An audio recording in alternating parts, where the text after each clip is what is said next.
Welcome to the Art of Game Mastery. We're your hosts, John and Jack, as usual. Today, we're going to be talking about a fun topic, one we kind of alluded to in a previous video, and that is the Holy Trinity, as we like to call it. Jack is going to primarily drive this one. This is a topic very close to his heart, I think. So I'm kind of going to be the wingman on this one. But before we get started, I wanted to mention that on our website, we're actually going to have our first homebrew monster posted here in the next few days. We're just waiting for some art to finish up for it. So that'll be posted here soon. So make sure to check that out when it's up. And we'll do an announcement on Twitter and whatnot when it's live and everything. So, yeah, you want to get started, Jack? Absolutely. You guys voted on homebrew monster. You guys get a homebrew monster. So I've got the stats all ready for that creature to just drop. We're going to link it with the beautiful art that we have getting prepared. Otherwise, as you've said, the Holy Trinity is... So let's start off, what is the Holy Trinity, to start off with? So for those who aren't familiar with that concept. I feel like I can close my eyes and I can just see a sword, a shield, and a little healing symbol, maybe a wand or a heart. And it's very clearly the three trees that kind of make up what an RPG is. You've got the damage dealer, you've got the person who can sustain and keep the attention on them, take the hits, and you've got that person who is healing and keeping that tank alive. And everyone alive, for that matter. Well, yeah, you gotta get those, right? Gotta get those AoE deals. DPS matter too. DPS, like, I'm always the healer, you're always the DPS. Yeah. Alrighty, so let's go way back to some of the first most influential RPGs for me. That would have been Final Fantasy IV, starting off with Cecil, the Dark Knight, and as he slowly switched and found his purpose in life, becoming a paladin. That was the introduction to the job system. The job system didn't really come around until Final Fantasy V. We didn't get that title until later. Well, you had the job system in like obviously 1 and 2 also to some degree, but yeah. Yeah, I don't think we got 2 either until later, but 1 definitely with that very Dungeons and Dragons kind of pick your starting class feel. And class and jobs are very synonymous, but jobs took on a more interesting role in the Final Fantasy series. The dynamic was, usually it's controlled by like a linear progression for the story, especially in 4. You didn't really choose how your party dynamic was going to be. So from the first one, you chose, right out the gate how you wanted your party to be. In 4, it was very story-driven. Right. You would get Cecil's love interest, Rosa, who was the white mage. You might get Rydia, who started out doing a mix of black magic, white magic, and then later she gave up that magic to learn and really kind of master summoning. But there was always that clear define of who's the tank, the front row fighters, Yang, the monk, or if you had Kane temporarily, they could equip shields, they could really shrug off some serious damage, and then you'd have your serious damage dealers like Tella and Edge, somewhere between dealing melee DPS or back row nuking with spells. Right. So, not staying within the SNES area, Chrono Trigger had they had that 3-roll feel, but it kind of started the genesis with this what characters could heal and what characters were doing kind of the physical and what kind of characters were doing the magical damage. I think that all of the JRPGs kind of had that dynamic. They were kind of copying the job system from the get-go. Yeah, and I feel like at this point, the typical JRPG was very cemented in the fact that every character had a set role, and you couldn't really deviate from that role for that character at all, really. I think it's ironically RPGs, like you mentioned, Final Fantasy 1, started in more flexible, where you could kind of customize everything a bit more, where then it kind of fell into place where RPGs and video games particularly were a lot less flexible, and they kind of, for story reasons, they kind of forced you to play certain characters certain ways. And I think you're right. This is, I think what you're alluding to, I guess, is that this was kind of where we started to cement the job system into RPGs in general. And I'm not someone who played tabletop RPGs, which I guess would mean Dungeons and Dragons in the 70s and 80s. So I mean, I'm hoping someone in the comments can correct us here, but I don't think those roles were so well defined back then. I think that characters in very, very, very early Dungeons and Dragons and other tabletop RPGs, well, war games mostly, were a lot more flexible in their use. But correct me if I'm wrong there. I'm not super versed in that era of D&D.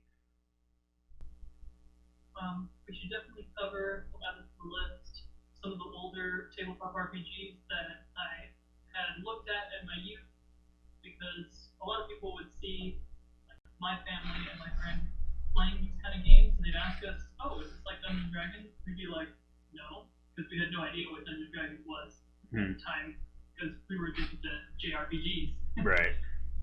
All we knew. So I picked a few other genres that kind of went out of the normal spectrum. One of my favorite games that really pushes the limit on what an RPG is Borderlands. I feel like that's a Diablo looter game, just in right shooter form. First-person shooter. Yeah. And it really is.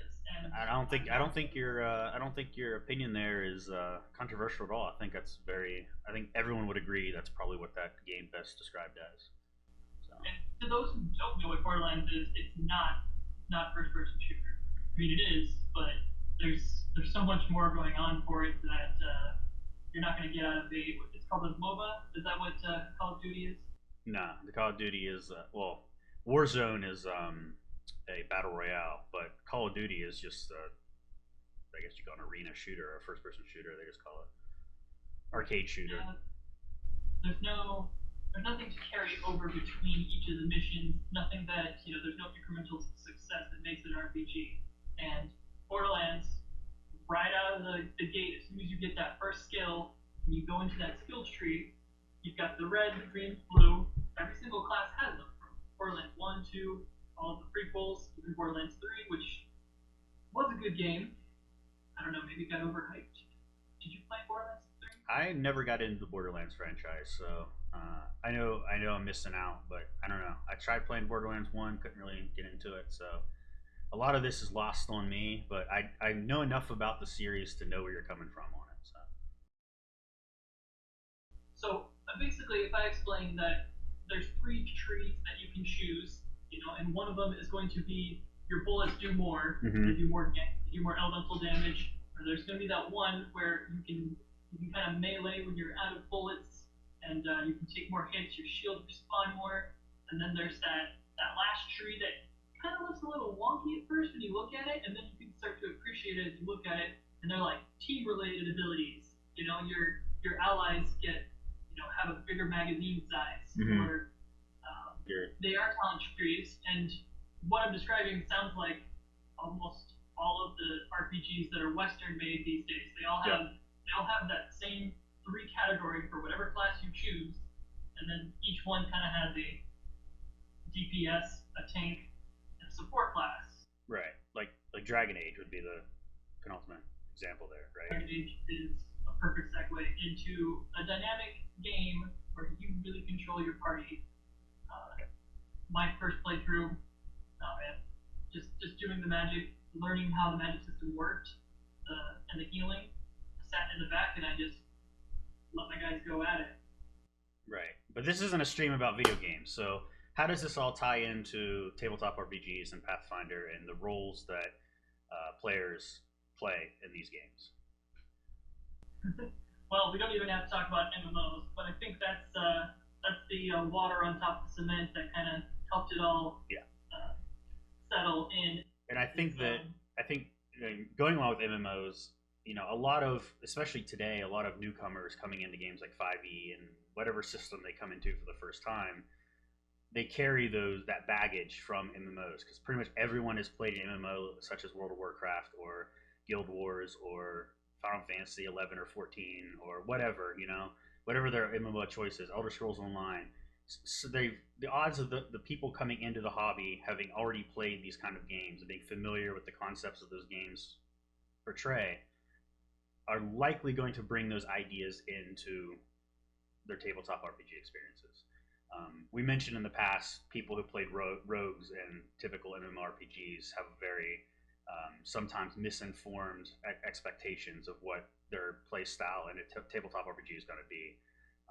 And the same kind of thing I think goes here with the Holy Trinity, as you put it, is that that concept of a Holy Trinity, or even sometimes a Holy Quadruplet, is kind of ingrained in MMO games. Like pretty much every MMO you can think of has something along these lines, and I think that players coming into tabletop RPGs just naturally try to fill those roles in this as well, because I think a lot of people equate tabletop RPGs to video game RPGs when that doesn't necessarily need to be the case, right?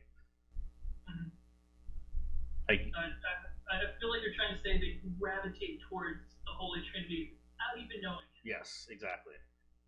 And that's not something. I mean, tabletop RPGs are so much more flexible by design, so that's not something that you necessarily need to do. And I think that's something that we can start to push as GMs in our games is how do we entice our players to try to step outside their predefined boxes and try to explore, you know, other opportunities in their adventuring.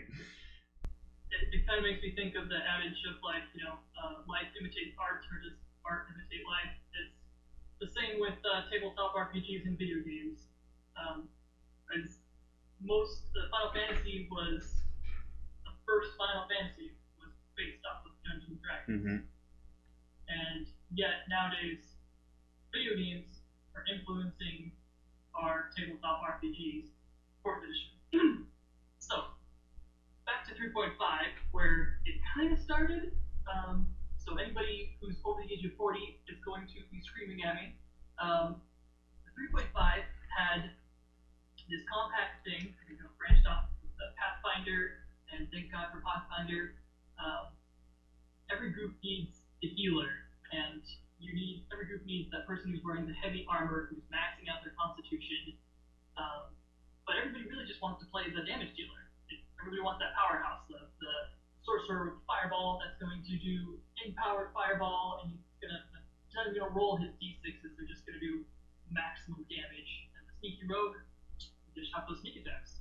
D6s all around, right? And this is where the GM is usually sitting back and thinking, oh look, I've got a party and they're coming together. But then you got to ask yourself, how are they going to handle combat? If you keep having people come to your session and all they're talking about is combos and tricks and how to deal the most damage, you're missing out on party dynamic. And like when you're doing that session zero moment, there's always that one person who's like kind of waiting in the back, like trying to find out, who's going to play the tank, who's going to be the healer. Nobody wants to play the tank or healer. You have to play Paladin now. You know what I'm talking about? Yeah, I mean, I get what you're talking about because I've experienced that. But me personally, if I'm playing a game, which isn't as often these days, but if I'm playing a game, I'm the kind of guy who sits back and goes, okay, what is everyone else playing, and what are we lacking in our party? But I totally get you. That's totally not a common trait that players have, especially today. And I think there's things we can do as game masters to kind of, how should I say, move players away from that train of thought. But also, if the party does need help in the healing department or the tank, the meat shield department, kind of help them make decisions that they don't necessarily have to be the tank or be the healer, but we could help them find ways to fill those roles with the characters they do have. And I think that that's the easiest route forward. That's the cleanest, and without forcing players to play something they don't want to play. And I agree, session zero is where this should probably happen. I did an entire GM Basics episode on session zero. For those of you who haven't seen it, it's on YouTube. Great video. Yeah. So I definitely implore game masters to have a session zero, and these are the kind of things you want to talk to your players about during that session. and kind of nail down now before it becomes a problem in play. So, back to tabletop RPGs, we've kind of covered that in previous segments. This game is way more flexible. It's not a video game. There is no programming that is limiting you from stepping outside of this pigeonhole of heal, tank, or dealing damage. Tabletop RPGs are so much more than that. They're going to be the best games that you ever play. The stories that you tell about them, you're probably going to remember and want to tell them over and over again. You don't necessarily have that same kind of experience when you're playing video games, unless something rare happens. You find a bug, or you find that special achievement. In tabletop RPGs, just you playing the game alone, there is usually something unique to your game every time. And so what we're going to cover here today is how to handle those social interactions and how to go on those heists. We're going to come up with some deviations from the Holy Trinity. First one I want to talk about is the Saboteur, and then we'll go and talk about the support class to kind of open up this Trinity and make it a little more into, if you could say, Pentecostal. My favorite, Saboteur. And this is an example of where video games can kind of dictate and bring something new to the D&D or the pathfinding table. That was Final Fantasy 14. Well, the concept of 13, the concept of Saboteur actually existed, and way back in Final Fantasy history, but it was never cemented into a unique class, I don't think, until 13, but I could be wrong there. 13. Yeah.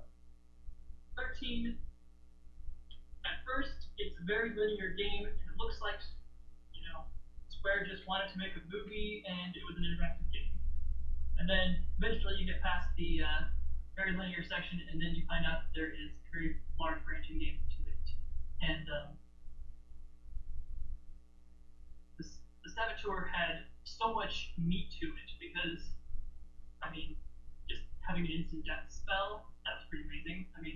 I powered up the Neil all the way. It was you said you played 13? Yeah, I've played 13, except for the final piece because I got pissed off of the story. But so I guess first of all, we should say what Saboteur is in the game. And the Saboteur is the role in the game that is essentially debuffing enemies. You're adding negative status effects to the enemies in ways that give you and your allies bonuses to damage or prevent the enemy from doing certain things or whatever. You're basically you're sabotaging the enemy's strategy, right? That's kind of the concept of the class. And I think that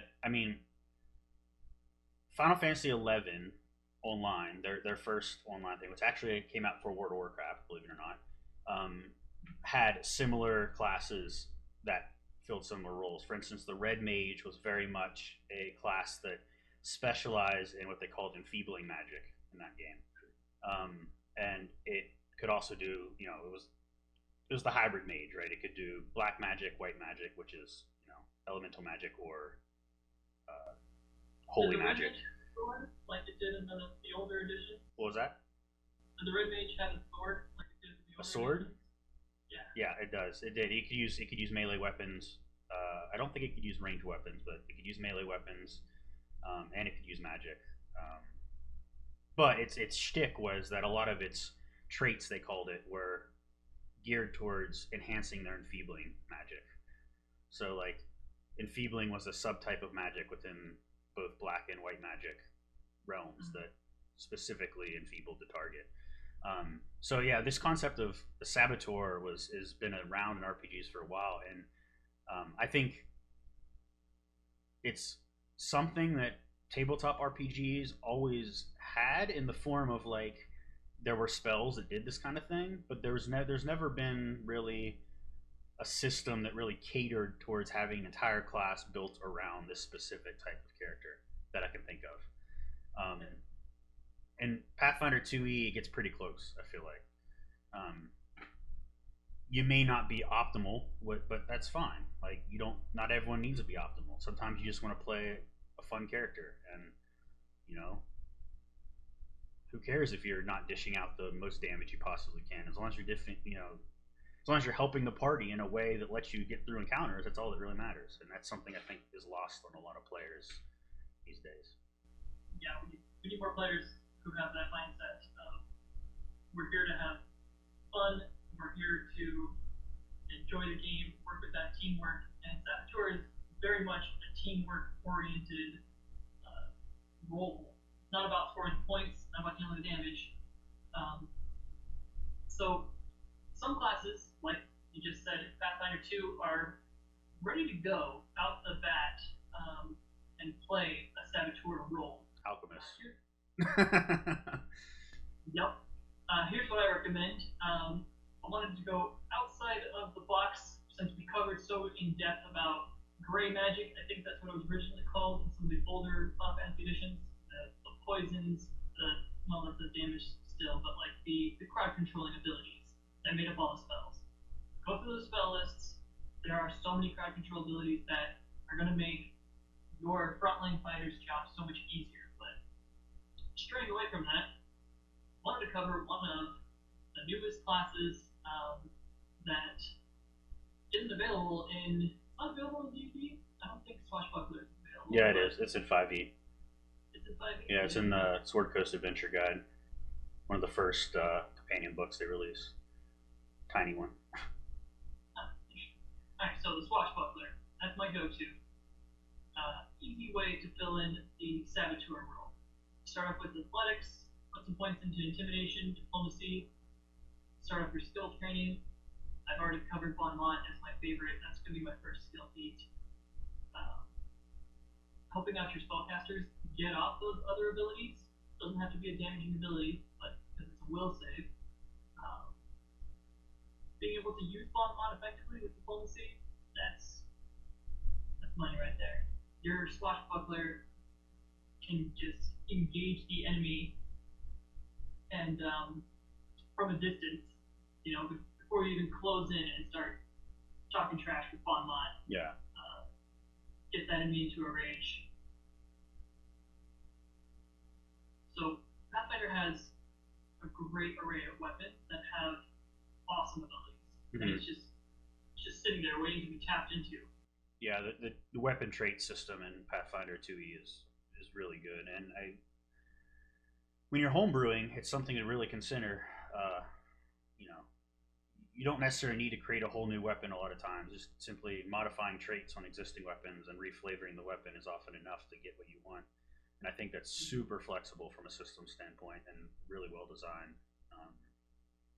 And players should be taking advantage of these weapon traits way more than I often see them in game. I mean, I'm guilty of it as well, both from a game master and a player. I often forget about them. Dishing the damage out. Yeah. But a Swashbuckler start off their round with trip and disarm. Full round action of Bon Mot, trip and disarm. You don't even need to attack, and you pretty much make the enemy completely helpless. They're on the ground. You're intimidating them. You're verbally berating them with Bon Mot.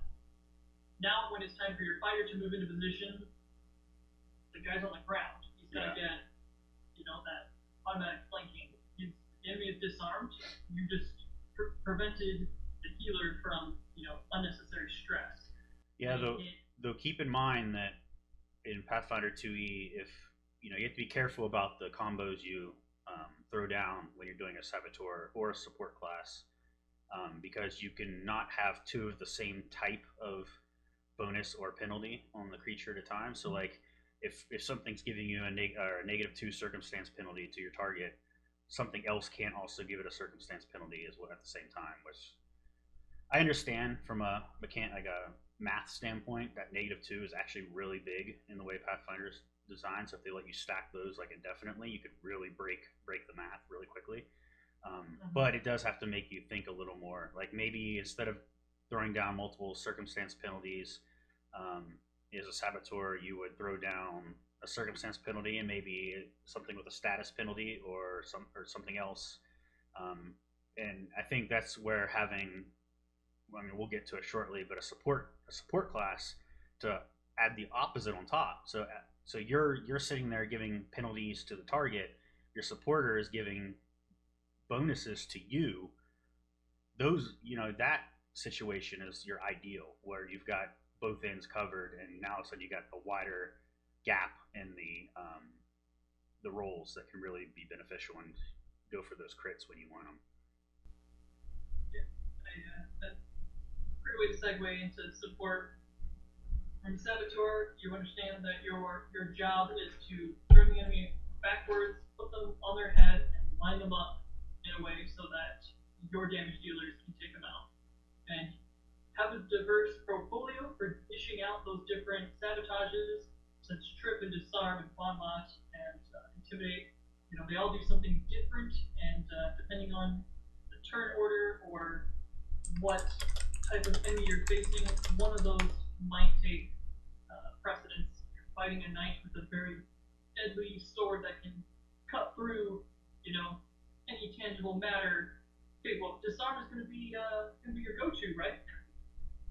So GMs right here, you can really help motivate them to do these different abilities. When you say that a guy is extremely top-heavy, motivates them to trip them.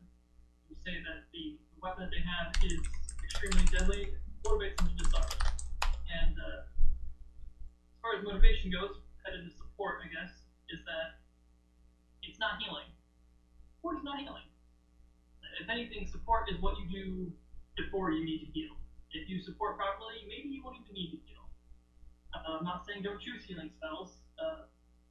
Great example of this is the Bard. The Bard has been a staple in support, and yet every class and feature that comes out somehow ends up making the Bard into an attack.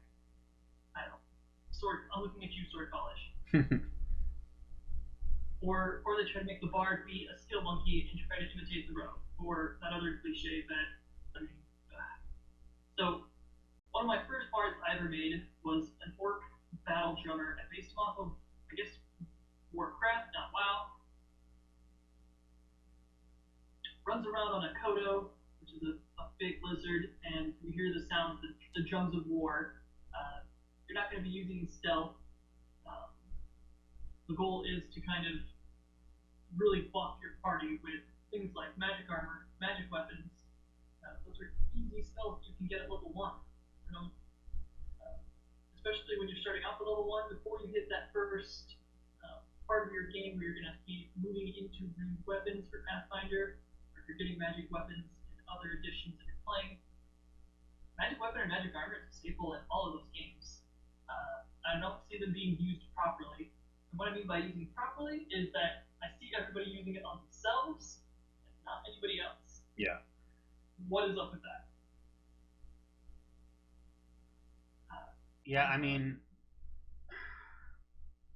so going back to the Saboteur thing too, oftentimes buffing the Saboteur can be just as deadly as buffing the damage dealer, right? Because remember that in Pathfinder 2e, specifically, if you critically succeed on a lot of these skill actions, some of them have some pretty nasty effects to them. And for instance, disarm, for example, if you critically succeed on disarm, that sword or whatever they're holding is going to be on the ground completely, and they're not going to be able to attack at all until they spend an action to pick it up, if they can even get to it. So if you're a Saboteur and you critically succeed on your disarm and then shove them out of the way, as your job as a support class, as you put it, or buffer, is not just to buff the DPS, it's to buff everyone, which includes the Saboteur and sometimes even yourself if you really want to get off a critically success of a buff, So I think that there are times when buffing yourself is useful, but more often than not, you're right. You're probably wanting to buff your other party members, and I think that can sometimes put players in the position where they feel like they're not catering to combat. And I think that, or not catering to the wrong word, contributing, I guess, to combat.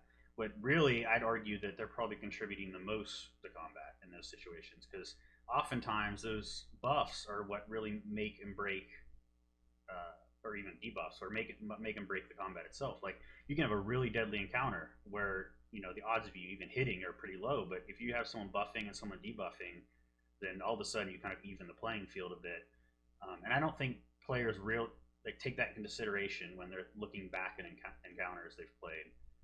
So I think players, if you see your fellow, comrade in arms doing this kind of stuff, throw them some love. Like give them some compliments. Like remind them, hey, you didn't deal a bajillion damage this combat, but without you, we would all be dead, kind of deal. So I don't know. I feel like some feedback can go a long way there. That is probably one of the best ideas I've heard. That is, you just like inspired me by that. I was thinking about post combat role playing, being like, when after the damage is done, the enemies are slain, and the group is looking over the loot, and they head back to the tavern, and then you role playing your character and saying, thank you for buffing my blade. Like that hit that I did, Yeah. being able to kill that guy, it was because you helped me. Yeah. And I think being able to role play that thanks into the game is a great way to, as a player, to you guys to say thank you to your other support players. Yeah. And I think if more support players get that kind of feedback and feel, like they make a difference in the party, I think you'll see that more people will play support roles in general. I mean, that's my hope at least. I would love to see more support classes. And Dancing Lights is, such an easy cantrip to take. You don't need to have everybody in the party choose a race that has dark vision. Tell the party in session 0, I'm taking this cantrip, and I'm going to be using it all the time so that we can constantly see. Yeah. You guys can branch out. You guys don't need to be a cavern elf. Yeah. Get 6 cavern elves. I mean, in general, I think,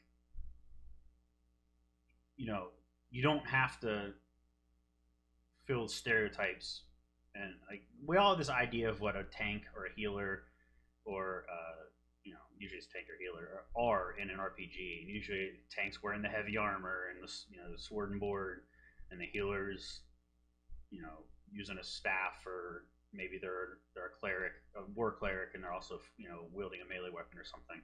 But you don't have to fill these niches so directly. I mean, they're stereotypes, but they're not universal, right? Like you could, in Pathfinder 2e, it's totally viable to make a rogue tank. It's like a rogue that is good at standing there and, I don't know, like dodge tanking or shadow tanking, whatever you want to call it, where you're like, you're not necessarily, when you get hit, you're not, soaking the damage so well, but you're pretty good at not getting hit because your dex is so high. You have that nimble dodge feat. You use your reaction for, like, there's all kinds of stuff you can do as a rogue to really position yourself as someone, as a frontline fighter who can be the adversary that your enemies are after. And when you're doing those kind of things, you're going to rely on your other party members to provide things like flanking, so you do get that sneak attack off. Because in Pathfinder 2e, you don't just need to be sneaking to get sneak attack, right? They just need to be flat-footed. So somebody could just be, there's so many ways to get flat-footed. So just, you can be a tank and still sneak attack. Also, they have the, for Rogue in specific, they have the, what's it called? Not Brute. The Ruffian Roguish Racket. I think it's called, right? The Ruffian? Is that right? I don't know. That's an awesome idea for a tank. So, that way you do get some reliance on strength, and you do get some chances to wear some heavy armor and whatnot later on. So I think that there are always ways to kind of step outside the boxes that we have in our heads of what these roles are and what they entail, and kind of play a character that can do the things those roles are designed to do, but also still be the character we want them to be. And maybe you do want to be the stereotypical tank or healer, and that's fine. I'm just saying, like, you don't have to fill those stereotypes to meet those roles all the time. And that stereotype, encourage your party members to branch out. Yeah.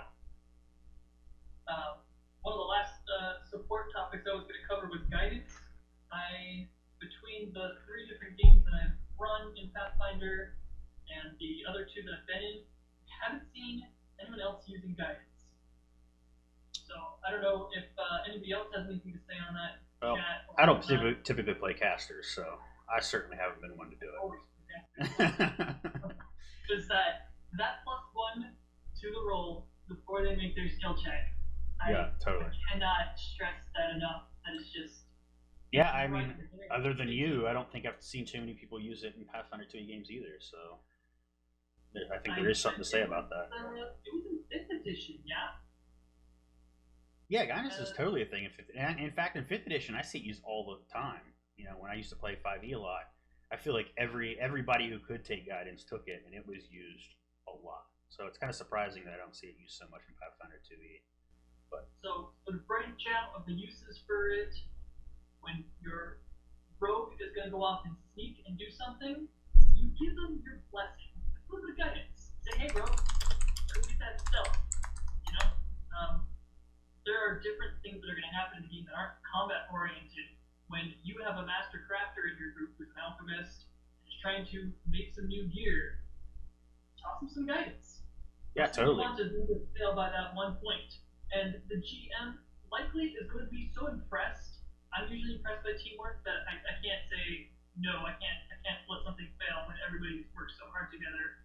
You know, and I end up making you guys fail forward or. Even for the martial classes that don't have access to things like guidance. I mean, I think it's called Aid Another is the name of the action, and there's the Aid Another action you can take that does something similar that is not I never see used. Hardly. I mean, I think it's seen used like twice in my entire Pathfinder 2 career, and it's like so useful, and anybody can do it. So as long as they're trained, I think they have to be trained in the skill they're trying to aid. I can't remember off the top of my head, but I have seen that in my games. I really like. We have a very strong support alchemist in our Tagastia game who pretty much is always designates like I'm gonna aid them every single time, guaranteed. Yeah, other than that, I mean, I'm in that game as well, and that character does use it a lot, though I feel like oftentimes it's kind of sometimes hand waved. I feel like sometimes we don't use it to its fullest. Well, most of the time you guys don't even need the help. Yeah, it's usually for tasks that we don't really need it, but I think that besides that character, I don't see it used very often in games at all, and it's something I'd love to see more of. Which kind of does beg the question, like, I don't know, is guidance really that useful when you have Aid Another, which is debatable. But I mean, nothing's really. I mean, that's an example where I don't think those bonuses stack. Right, that's what I mean. Like, I don't know. I'd have to play that scenario out through my head a bit more, but Aid Another is usually more mechanical, and I mean manual mechanical. Like you have to be physically there. Yeah. To do it. Whereas guidance, you have to be within range, right? It's within range, but also it's until you decide to make that roll. I think it's up to a minute. So yeah, that gives them a chance to get around the corner and go. Yeah, that's fair. So chat says guidance status, aid circumstance, alchemist. Yeah, so they would stat. That's actually there you go, players. There's your way to really nail your crafting checks. That's what we're here for, guys, helping you out. So speaking of what this channel is dedicated to, game mastery, helping you guys out, it's time to steer you back to the game, back to the GMs, who are you guys are the real directors of your games, and we're here to offer advice and help you guys on that.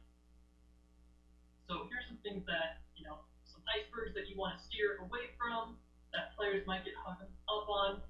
I would tell my players, if they missed, like by how much they missed it by, if they just missed it by just 1 point, it's kind of important to explain that when you're covering combat. They roll the dice and they miss, and they think they did reasonably well, and you tell them usually, oh, look, it was really close. That you describe how close that blade went, or how near that fireball was. You're sowing those seeds. You're letting them know they missed just barely by 1 point. I don't usually come out and say exactly how much they missed by, but I like to use flavorful descriptions to invoke the feeling that they were super close, or they were somewhat close, or you know, Yeah, that's you use those role playing cues. yeah, Use those, let them know, and based on your cues, eventually the players, the group is going to get to know you. They're going to start to understand like they missed it by one or they missed it by a lot. yeah. I think the term bloodied is something from previous editions that I don't think really carried over into recent editions, like rules as written, but it's something so many people still use because it's such an easy way to convey to the players that hey, this guy's, you've messed them up quite a bit already. Mm-hmm. So Yeah, the fourth edition feature, and so it never got processed over into from 3.5, so it never yeah, came over in Pathfinder, which is something. If you're playing Pathfinder and using bloody, power to you, because you're using one simple catchphrase that lets the party know that you know yeah. they're over the hill. I think in 40 it actually had mechanical effects as well, but even you don't need to use those really. Just as a description, it's an awesome way to keep your party informed of the current state of the battlefield, kind of deal. Absolutely use those things. Most of my monster creature design is around the the tenacity that enemy's going to fight with when it becomes bloody is going to change. If you're fighting a predator in real life and you bloody the creature, you draw some blood off that creature, the fight changes from the predator thinking that you're its prey to now it's fighting for its survival. There's a huge shift in tenacity. I think bloody is kind of an important dynamic to incorporate into your game. For sure. So we kind of mentioned it. Speaking of the game mastery tips, we kind of mentioned it a bit, but um, with players helping to thank their fellow party members when they kind of set them up for success or set their enemies up for failure.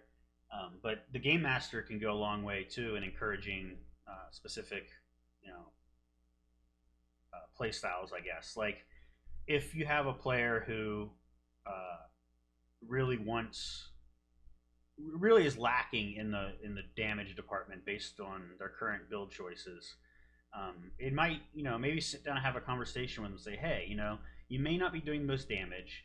You could start dishing out damage going forward by picking up different feats. But if you really at this point you're kind of close to being set up for a support class or a debuff class. Maybe you consider taking these feats in the future and really starting to help your other party members, who are more geared towards dealing damage, like a fighter or a rogue or something, really nail those critical successes, and that makes you the MVP here. So really, as the game master, you can kind of help your players understand that the game doesn't rely on just dealing as most damage as you possibly can, and there are other ways you can contribute to the game, whether it's combat, social encounters, whatever, in ways that are sometimes more meaningful and impactful than actually doing damage.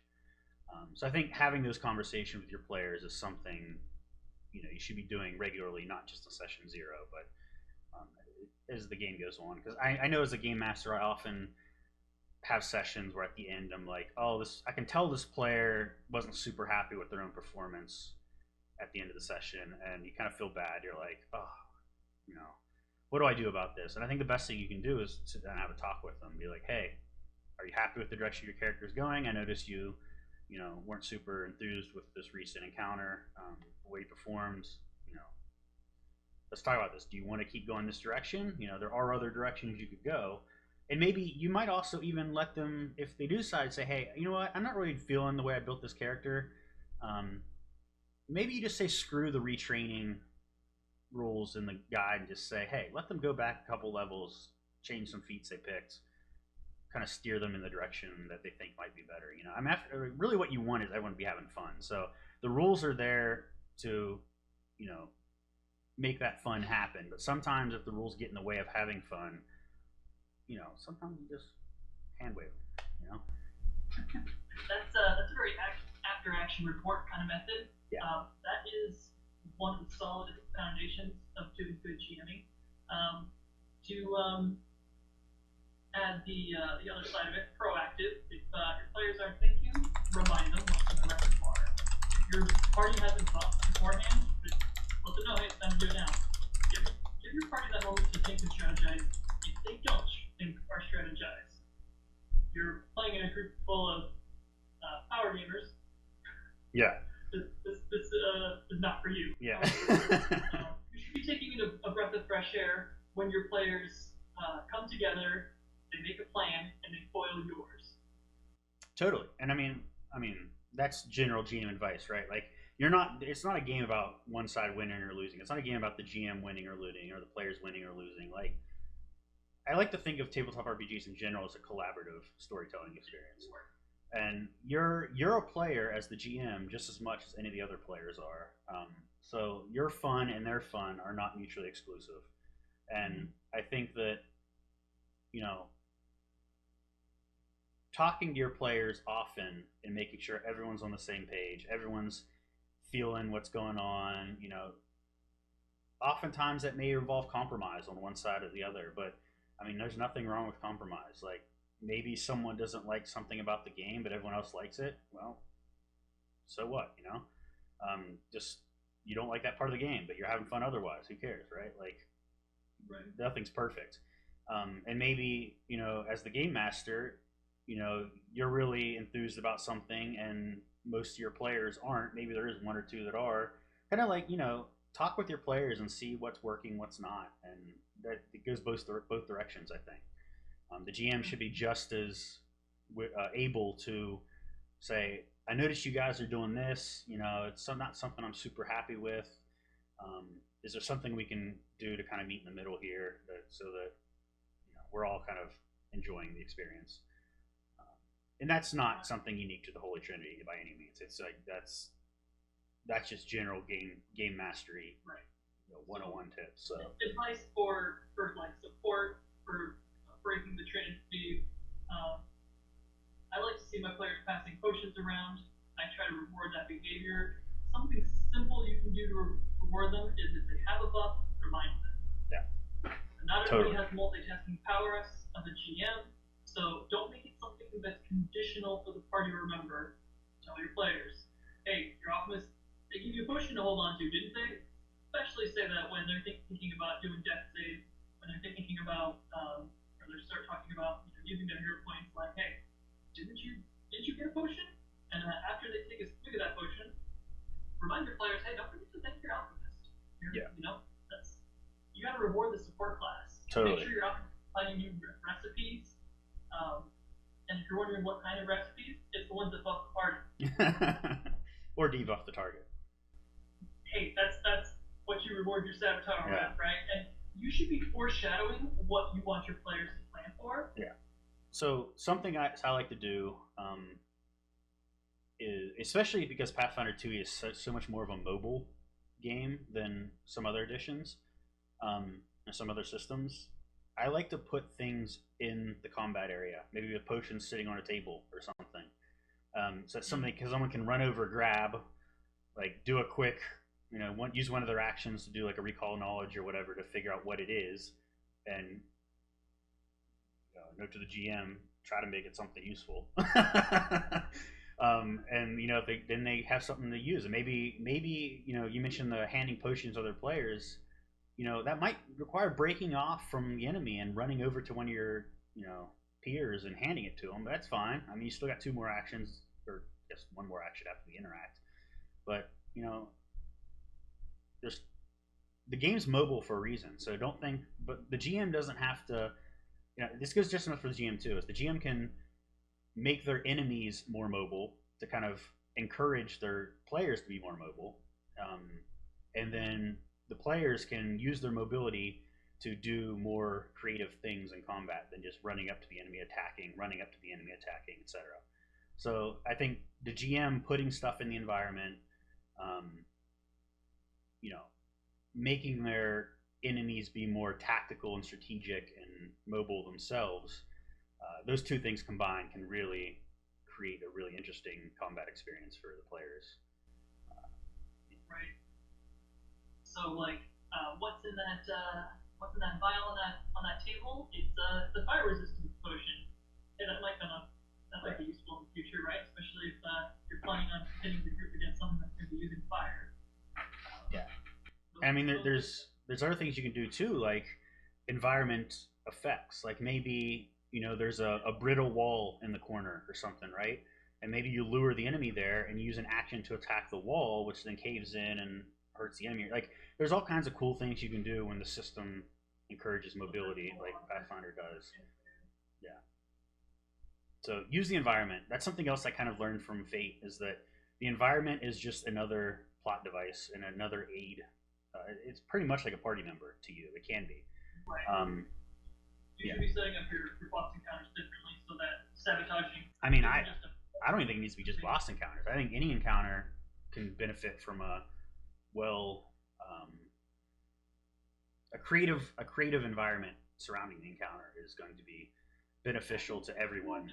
And not just with the improving, because some of the stuff that you're talking about with the improving can be hard to when the group goes into a new room and like what to put in the room that are reactable. Yeah, I mean, if you're playing Theater of the Mind, it's a lot more difficult to do these kinds of things. I think if you have a battle map that, especially one you're like drawing as you go, you can kind of think of things on the fly. It's a lot more feasible to do these kinds of things. If you're really hardcore and have the crazy Dwarven Forge terrain and stuff, there's some really crazy things you can do with it. So it really does depend on your table and the tools you have at your disposal. But I think doing these kinds of things can be super, super useful to the experience that both the players and the GM end up having at the table.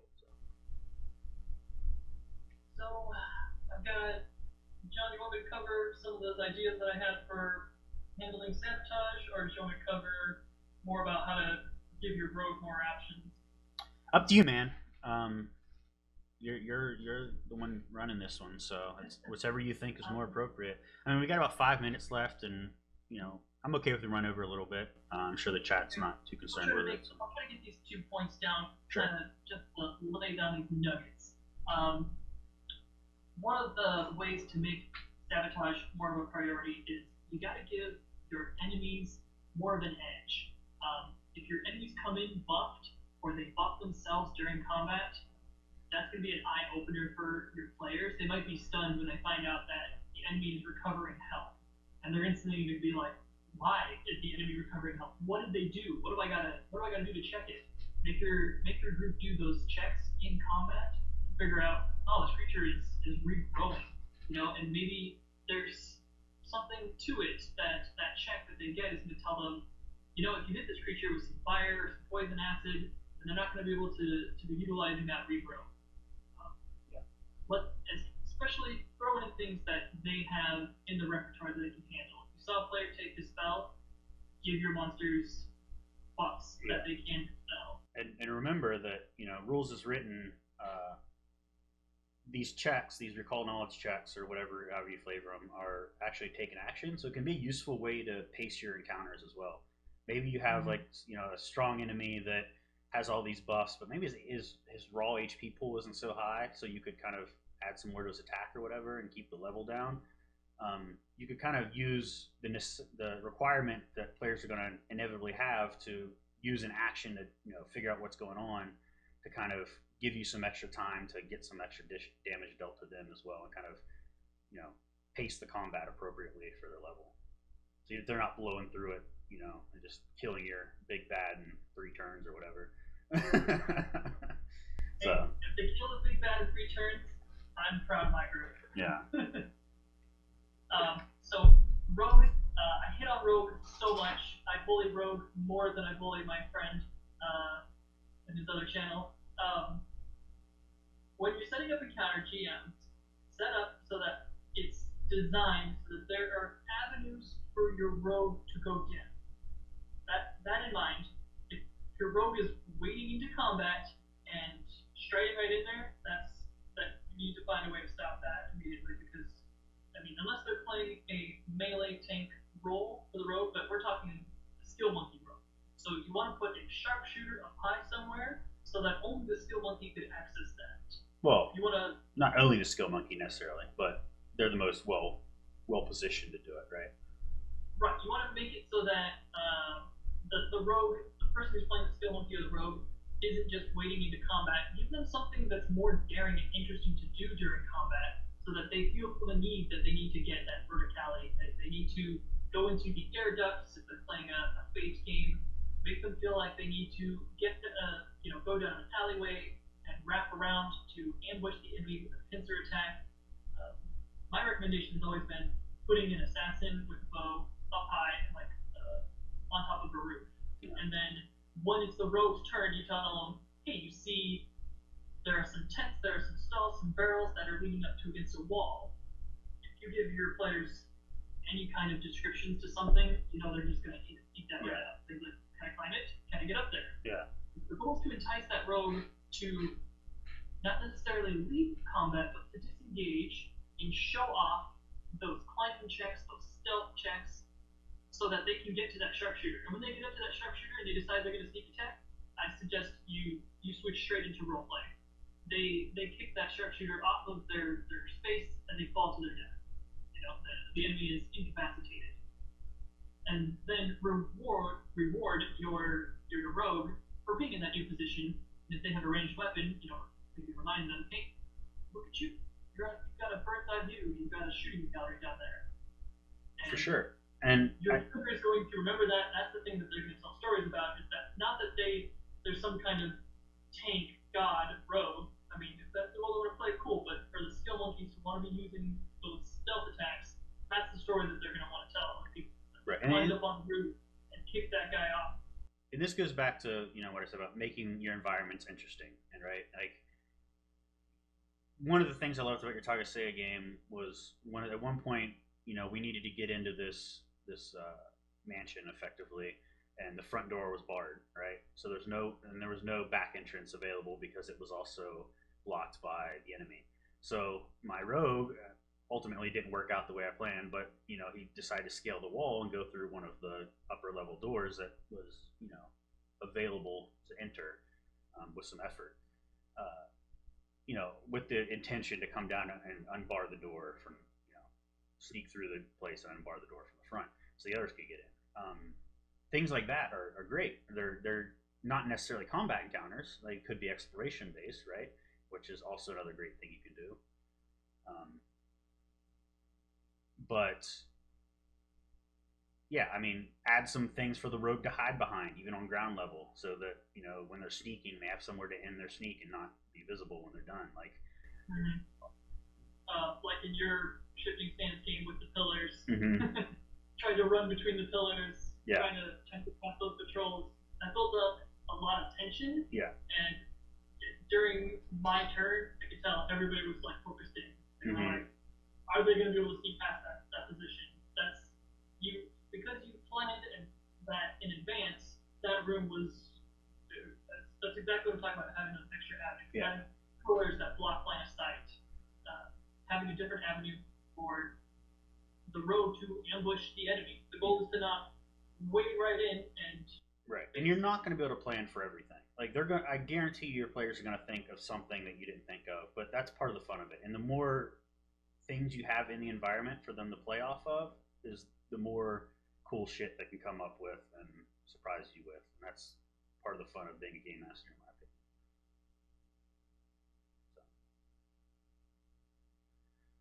So yeah, did you have anything else to add, or did you want to do closing thoughts here? I mean, my closing thoughts are, the Holy Trinity is there. It's not going away. The goal is for our tabletops to influence our video games again and come up with new roles to play, from the social aspect, the leadership aspect of a game, roles that we didn't cover tonight, as well as don't forget to like and subscribe. Yeah, totally. This will be up on YouTube, of course, as normal within a couple of days. We'll have it edited probably, but not too much. And yeah, definitely keep an eye out on the website. We'll do an announcement on Twitter and whatnot, like I said, for when we release the monster. We're hoping to do more of those more often. We've got several ideas rolling around in our heads of things to release, things we want to play test in some games to make sure that they work the way we think they will on paper and stuff. I can say that monster that we're releasing has been play tested. So I can't wait to talk about that. I'll definitely add some extra comments to anybody. We're just waiting for the art to catch up with the direction. So we'll be posting that on Twitter, Instagram, Mastodon. We have another one. Um, don't think so. I don't know. So Too many social networks to keep track of. is the Discord public yet? Discord is not. Oh well, the Shifting Sands Discord is public, but not the Art of Game Mastery Discord. Okay, so we haven't gone public with the Art of Game Mastery Discord yet, but will soon. And then by next week, I should have Reddit up and running. Yeah, and again, shameless plug. We are running the Shifting Sands West Marches style game, Pathfinder 2e. I'll put the Discord link in the YouTube description. I should probably add it to the bio of Twitch as well, just so people have it on hand. But yeah, it's completely public, open to anyone. It's a very casual, easygoing, player-driven game. So feel free to check us out. Do you need to play? If you just want to stop by and see what it's all about, we're happy to have you. So, yeah, we haven't quite figured out what we're doing next week yet. We got a few different ideas, but we'll let you know on Twitter once we figure it out. Sorry again for being absent last week as well. Moving ended up taking more time than I expected it to. I was out of internet for over a week, which sucked. But yeah, we're back now. Should be back to a regular once a week schedule. So until next time, happy gaming.